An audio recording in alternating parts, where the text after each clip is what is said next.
Ketegangan antara Washington dan Tehran terus memuncak apabila laporan mendakwa Presiden Amerika Syarikat Donald Trump sedang menilai beberapa senario drastik, termasuk kemungkinan menyasarkan pemimpin tertinggi Iran Ayatollah Ali Khamenei.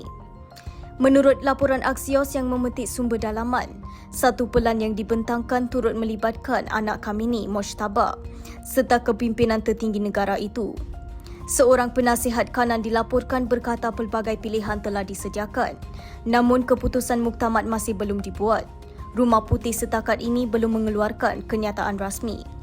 Punca kebanyakan penyakit adalah pengaliran darah yang tidak lancar, seperti sakit kepala, sakit badan, lesu, penat, tangan dan kaki rasa kebas, sesak nafas dan banyak lagi. Kalau kita biarkan, dia boleh menyebabkan penyakit-penyakit darah tinggi, kencing manis, serangan jantung dan banyak lagi. Tasli Dancen melancarkan pengaliran darah. Ia dihasilkan dengan cara moden dan berkualiti. Tasli, teman kesihatan anda.